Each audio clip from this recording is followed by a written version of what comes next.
ಬೆಂಗಳೂರು ಮೇ 1 ಆಡಳಿತದ ನೀತಿ ನಿರೂಪಕರಾದ ಕಾರ್ಯಾಂಗದ ಸಾರಥಿಗಳು ಬಲಾಢ್ಯರಿಂದ ಬಲಹೀನರಿಗೆ ರಕ್ಷಣೆ ಮತ್ತು ಜೀವನ ಮಾರ್ಗೋಪಾಯಗಳನ್ನು ಒದಗಿಸುವ ಪ್ರಬಲ ಆಡಳಿತ ವ್ಯವಸ್ಥೆಯನ್ನು ರೂಪಿಸಬೇಕು ಎಂದು ಸಮಾಜ ಕಲ್ಯಾಣ ಮತ್ತು ಹಿಂದುಳಿದ ವರ್ಗಗಳ ಸಚಿವ ಡಾಕ್ಟರ್ ಎಚ್.ಸಿ. ಮಹದೇವಪ್ಪ ಹೇಳಿದ್ದಾರೆ.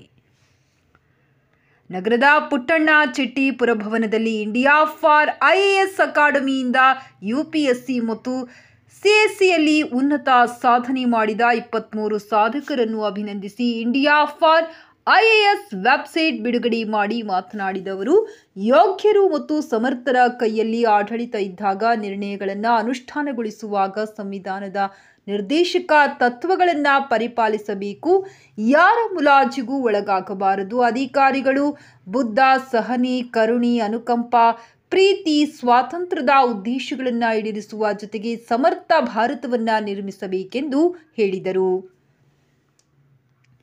ಸಂವಿಧಾನ ಶಿಲ್ಪಿ ಡಾಕ್ಟರ್ ಬಿ.ಆರ್. ಅಂಬೇಡ್ಕರ್ 55,000 ಪುಸ್ತಕಗಳನ್ನು ಆಳವಾಗಿ ಅಧ್ಯಯನ ಮಾಡಿ 140 ಕೋಟಿ ಜನರನ್ನು ರಕ್ಷಿಸುವ ಸಂವಿಧಾನ ರಚಿಸಿದ್ದಾರೆ.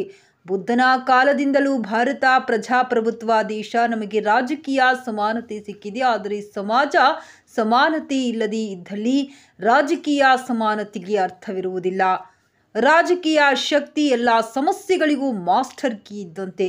ಇವೆಲ್ಲ ಕೇಳಲು ಚೆನ್ನಾಗಿದೆ, ಆದರೆ ಅನುಷ್ಠಾನ ಅತ್ಯಂತ ಮುಖ್ಯ ಎಂದು ಡಾಕ್ಟರ್ ಎಚ್.ಸಿ. ಮಹದೇವಪ್ಪ ಹೇಳಿದರು. ಹಿರಿಯ ನಿವೃತ್ತ ಐಎಎಸ್ ಅಧಿಕಾರಿ ಮತ್ತು ಇಂಡಿಯಾ ಫಾರ್ ಅಕಾಡೆಮಿಯ ಆಡಳಿತ ಮಂಡಳಿ ಅಧ್ಯಕ್ಷ ಡಾಕ್ಟರ್ ಸಿ.ಎಸ್. ಕೇದಾರ್ ಮಾತನಾಡಿ, 2024ರ ಕೇಂದ್ರ ಲೋಕಸೇವಾ ಆಯೋಗದ ನಾಗರಿಕ ಸೇವಾ ಪರೀಕ್ಷೆಯಲ್ಲಿ ಒಟ್ಟು ಕರ್ನಾಟಕದಿಂದ 41 ಅಭ್ಯರ್ಥಿಗಳು ಯಶಸ್ವಿಯಾಗಿದ್ದು, ಇಂಡಿಯಾ ಫಾರ್ ಐಎಎಸ್ ಅಕಾಡೆಮಿಯಿಂದ ಬೇರೆ ಬೇರೆ ಹಂತಗಳಲ್ಲಿ ತರಬೇತಿ ಪಡೆದ 23 ಅಭ್ಯರ್ಥಿಗಳು ಯಶಸ್ವಿಯಾಗಿದ್ದಾರೆ ಎಂದರು. ಇಂಡಿಯಾ ಫಾರ್ ಅಕಾಡೆಮಿಯ ಆಡಳಿತ ಮಂಡಳಿಯ ಅಧ್ಯಕ್ಷ ಡಾಕ್ಟರ್ ಸಿ.ಎಸ್. ಕೇದಾರ್, ಉಪಾಧ್ಯಕ್ಷ ಡಾಕ್ಟರ್ ಜಿ.ಎನ್. ಶ್ರೀಕಂಠಯ್ಯ, ಸಹ ಸಂಸ್ಥಾಪಕ ಮತ್ತು ಮುಖ್ಯ ಕಾರ್ಯನಿರ್ವಹಣಾಧಿಕಾರಿ ಶ್ರೀನಿವಾಸ್ ಪಿ.ಸಿ., ನಿರ್ದೇಶಕರಾದ ನವೀನ್ ಕೆ.ಎಂ., ನಯನ್ ಗೌಡ, ಪ್ರಶಾಂತ್ ಶ್ರೀನಿವಾಸ್, ಬಾಬು, ಸಂದೀಪ್ ಹಾಗೂ ಆಡಳಿತ ಅಧಿಕಾರಿಗಳು ಉಪಸ್ಥಿತರಿದ್ದರು.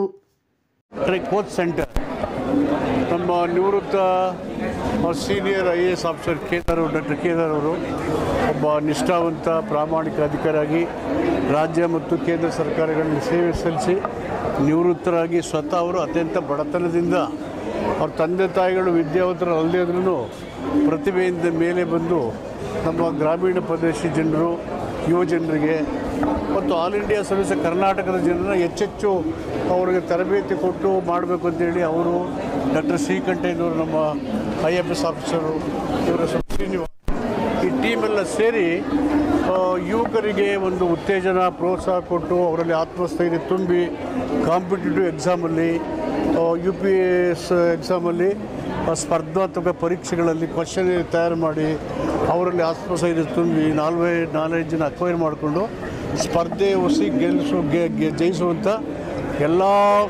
ಮಾರ್ಗೋಪಾಯಗಳನ್ನು ಅವ್ರು ಹೇಳ್ಕೊಟ್ಟಿದ್ದಾರೆ. ತೇರ್ಗಡೆ ಆಗಿರ್ತಕ್ಕಂಥ ವಿದ್ಯಾರ್ಥಿಗಳ ಮಾತನ್ನು ಕೇಳಿದ್ರೆ ನಿಮ್ಗೆ ಅನಿಸ್ತದೆ ಎಷ್ಟೊಂದು ಆತ್ಮಸ್ಥೈರ್ಯ ತುಂಬಿ ಆ ಹುಡುಗರು ಮೇಲೆ ಬಂದಿದ್ದಾರೆ. ಸುಮಾರು ಕರ್ನಾಟಕದಿಂದ 41 ಜನ ಇವತ್ತು ಆಲ್ ಇಂಡಿಯಾ ಸರ್ವಿಸ್ ಕರ್ನಾಟಕದಲ್ಲಿ ಹೋಗಿದ್ದಾರೆ. ಇನ್ನು ಅವರು ಗುರಿ ಬೇಕಾದಷ್ಟು ಸಂಸ್ಥೆಗಳಿದ್ದಾವೆ.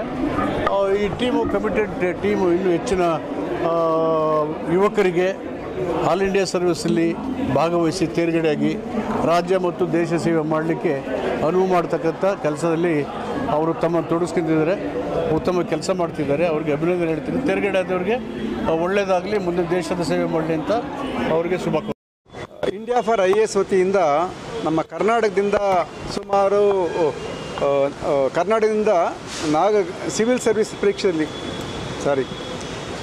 ಇಂಡಿಯಾ ಫಾರ್ ಐಎಎಸ್ ವತಿಯಿಂದ UPSCಯಿಂದ ಒಂದು ರ್ಯಾಂಕ್ ಪಡೆದ ಅಭ್ಯರ್ಥಿಗಳಿಗೆ ಇವತ್ತು ನಾವೊಂದು ವಿಶಿಷ್ಟವಾದ ಅಭಿನಂದನಾ ಸಮಾರಂಭ ಇಟ್ಟುಕೊಂಡಿದ್ದೀವಿ.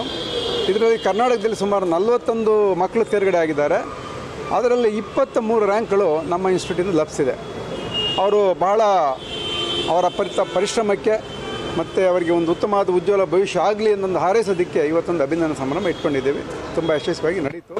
ಇಂಡಿಯಾ ಫಾರ್ ಐಎಎಸ್ ವತಿಯಿಂದ ಇನ್ನು ಮುಂದೆ ಏನೇನು ಈ ಸಿವಿಲ್ ಸರ್ವಿಸ್ ರಿಪೇರ್ ಆಗಬೇಕು ಅಂಥವ್ರಿಗೆ ಭಾಳ ಅತ್ಯಂತ ಕಡಿಮೆ ಒಂದು ವೆಚ್ಚದಲ್ಲಿ ಅಥವಾ ಕಡಿಮೆ ಕಾಸ್ಟ್ನಲ್ಲಿ ಒಂದು ಉತ್ತಮ ತರಬೇತಿ ಕೊಡಲಿಕ್ಕೆ ಎಲ್ಲ ರೀತಿಯ ನಾವು ಪ್ರಯತ್ನ ಮಾಡ್ತಿದ್ದೀವಿ, ಮುಂದೆ ಮಾಡ್ತೀವಿ.